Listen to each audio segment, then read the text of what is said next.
Sumainyo ang Panginoon. At sumaiyo rin. Ang mabuting balita ng Panginoon ayon kay San Lucas. Papuri sa iyo, Panginoon. Noong panahong iyon, ang Anghel Gabriel ay sinugo ng Diyos sa Nazareth, Galilea, sa isang dalaga na ang pangalay Maria. Siya ay nakatakdang ikasal kay Jose, isang lalaki buhat sa lipi ni Haring David. Paglapit ng anghel sa kinaroroonan ng dalaga, binati niya ito. Matuwa ka, ikaw ay kalugod-lugod sa Diyos, wika niya. Sumasa iyo ang Panginoon. Nagulumihanan si Maria sa gayong pangungusap at inisip niyang mabuti kung ano ang kahulugan niyon. Kaya't sinabi sa kanya ng anghel, "Huwag kang matakot, Maria, sapagkat kinalulugdan ka ng Diyos. Makinig ka, ikaw ay maglilihi at manganganak ng isang lalaki at siya'y tatawagin mong Jesus. Magiging dakila siya at tatawaging anak ng kataas-taasan. Ibibigay sa kanya ng Panginoong Diyos ang trono ng kanyang amang si David. Maghahari siya sa angkan ni Jacob magpakailanman at ang kanyang paghahari ay walang hanggan." Paano mangyayari ito? Gayong ako'y dalaga, tanong ni Maria. Sumagot ang anghel, "Bababa sa iyo ang Espiritu Santo at lililiban ka ng kapangyarihan ng kataas-taasan, kaya't banal ang ipanganganak mo at tatawaging anak ng Diyos. Natatandaan mo ang iyong kamag-anak na si Elizabeth? Alam ng lahat na siya'y baog, ngunit naglihi siya sa kabila ng kanyang katandaan at ngayoy ika-6 na buwan na ng kanyang pagdadalang tao, sapagkat walang hindi mapangyayari ang Diyos." Sumagot si Maria, "Ako'y alipin ng Panginoon, mangyari sa akin ang iyong sinabi." At nilisan siya ng anghel. Ang mabuting balita ng Panginoon. Pinupuri ka namin, Panginoong Hesukristo. Sa inyo pong lahat na naririto at nakikibahagi sa ating banal na pagdiriwang, sa mga sumasama rin naman sa atin sa pamamagitan ng ating Facebook Live, sa inyong lahat na nagmamahal sa mahal na Birheng Maria, magandang umaga po sa inyong lahat. Magandang umaga po, Father. Pero isang kwento tungkol sa isang Chinese na nautusan na mamuno ng pagdarasal ng Santo Rosario. Hindi ko alam kung familiar na kayo sa kwentong ito, no? Nung inuumpisahan ng Chinese ang pagdarasal ng Santo Rosario, he prayed the introductory prayers of the Rosary. Sumasampalataya, isang Ama Namin, 3 Aba Ginoong Maria, isang papuri. At sinabi niya ang unang misteryo. Nagkataon ay Lunes, misteryo ng tuwa. Ang unang misteryo ng tuwa ay ang pagbati ng anghel. Ama Namin, dire-diretso sa pananalangin. Tuloy-tuloy hanggang sa Aba Ginoong Maria. Nung mag-iikalwa na, mag-iikatlo, napansin ng mga taong bumibilis na ang pagdarasal. Alam ninyo, no, sinasabi ng Chinese, palehulin, palehulin, palehulin. Nung tinanong kung bakit iyon ang mga katagang kanyang sinasabi, sabi ng Chinese, hindi ba ito ulitin mo lamang naman ang Aba Ginoong Maria? Kaya pareho rin. Alam na yun ang mahal na ina. Mga minamahal kong kapatid, bakit ba tayo nagdarasal? ng Santo Rosario. Paulit-ulit na pagdarasal ng Aba Ginoong Maria ng 50 beses. Why do we pray the rosary? Pwede naman tayong magdasal ng Aba Ginoong Maria ng iisang beses lamang. And why bother praying Hail Mary 50 times? Bakit natin pag-aaksayahan ng oras? Sinasabi natin kanina na ang Santo Rosario ang siyang pinakamalakas nating panlaban o ang ating pinakamalakas na sandata laban sa kasamaan at sa kasalanan. Takot ang demonyo sa Santo Rosario. Why? Because it is blessed. Because it is the Blessed Virgin Mary. Banal ang ating pinatutungkulan, kaya takot na takot ang demonyo. Takot na takot ang kasamaan sa mga taong nagdarasal ng Santo Rosario. Ngayon ang tanong, bakit Rosario? Bakit Rosario? Napakarami namang pamamaraan para magdasal. Napakarami naman ang pamamaraan para magdebosyon sa mahal na Birheng Maria. Pero mga minamahal kong kapatid, we go back to the reality that praying to Mary or through Mary brings us closer to Jesus. Dinadala tayo ng ating pamimintuho sa mahal na ina. Dinadala tayo ng pagdarasal ng Santo Rosario papalapit kay Jesus. Papalapit kay Jesus. Paano natin nasasabi ang mga bagay na ito?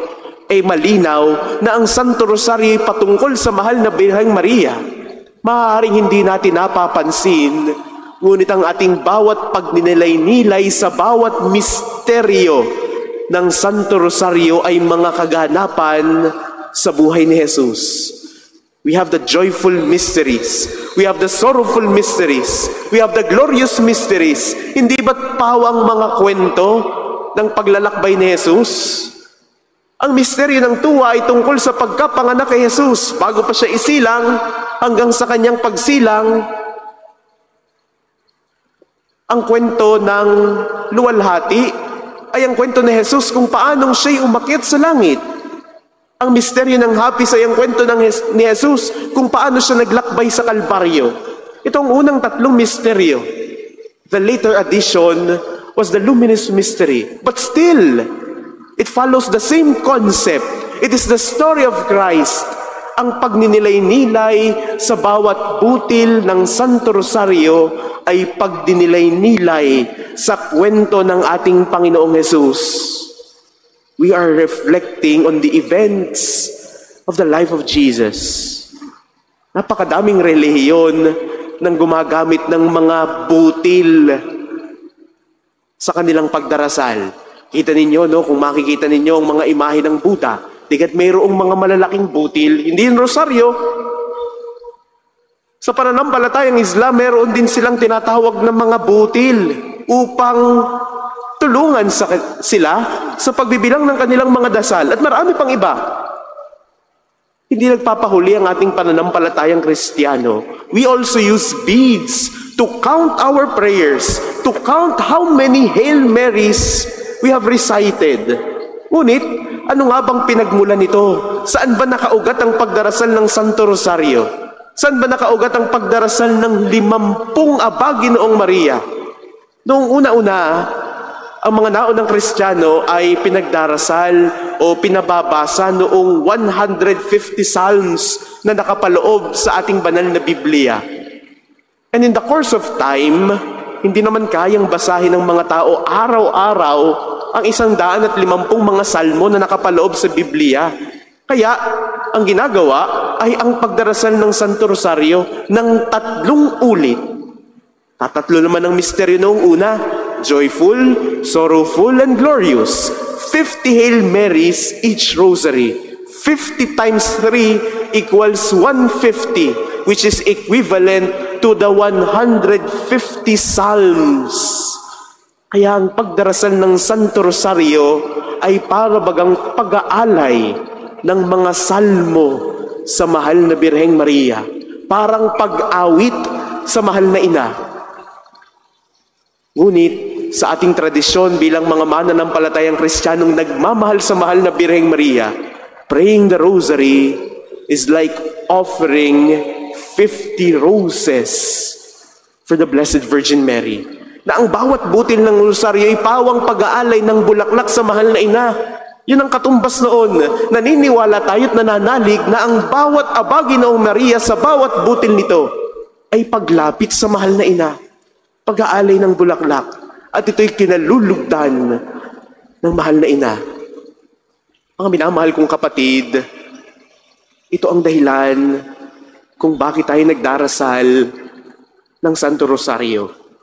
Napakinggan natin ang ating mabuting balita na patungkol sa pagpapahayag ng paglilihi ng mahal na Birheng Maria. Bakit tayo nagdarasal ng Rosario? Naririto ang sagot. Sinabi ng anghel kay Maria, matuwa ka. Ikaw ay kalugod-lugod sa Diyos. Nagdadasal tayo ng Santo Rosario, lumalapit tayo sa mahal na Birheng Maria dahil ang mahal na Birheng Maria, kalugod-lugod sa Diyos. Idinugtong ng anghel, sumasa iyo ang Panginoon. Sumasa kanya ang Panginoon. Kaya't bakit tayo mag-aalinlangan na lumapit sa mahal na Birheng Maria kung tayo naniniwala na sumasa kanya ang Panginoon? Kung gusto nating mapalapit sa ating Panginoon, lumapit sa mahal na Birheng Maria, ang ina ng ating kinikilalang Diyos, ang ina ni Jesus.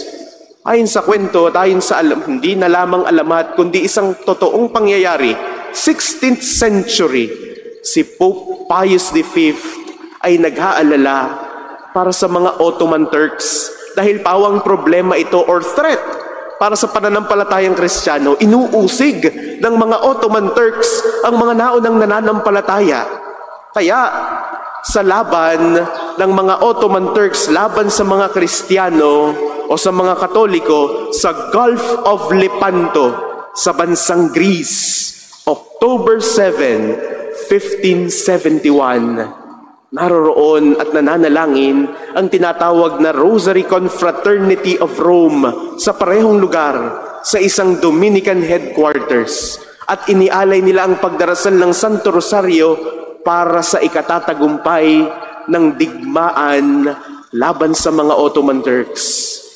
Nagapi ang mga Ottoman Turks, kaya itong Santo Papang ito, Papa Pio Ikalima, ay nagtalaga ng araw, ang October 7, bilang pasasalamat sa Our Lady of Victory. Dahil naniniwala na ang tagumpay ng laban ay dahil sa pagdarasal ng Santo Rosario, dahil sa paglapit sa mahal na Birhen. Kaya naman ilang taon pagkatapos ng pamumuno ni Papa Pio Ikalima, noong panahon ni Pope Gregory XIII, pinalitan ng pangalan ng Our Lady of Victory into the Our Lady of the Holy Rosary. At ito ang minana natin magpasa hanggang ngayon. Mga minamahal kong kapatid, ang pagdarasal ng Santo Rosario ay tried and tested through time. Kaya tayo bilang mga tagapagmana ng mensahe ng mahal na Birhen, ng mensahe ng anghel, hindi ba't nakakapagpaisip? Huwag na tayong mag-alinlangan. Lumapit tayo sa mahal na ina, mamintuho sa pamamagitan ng pagdarasal ng Santo Rosario, hindi lamang tuwing buwan ng Oktubre, hindi lamang tuwing October 7, kundi sa buong taon. October may be the month of the Rosary, but it doesn't mean that only during October that we will pray the Rosary. Araw-araw, pwede nating dasalin ang Santo Rosario. Araw-araw, pwede tayong mag-alay ng rosa sa mahal na Birhen. Araw-araw, pwede natin siyang awitan ng mga salmo sa pamamaraan ng pagdarasal ng Santo Rosario. Because we say, to Jesus, through Mary.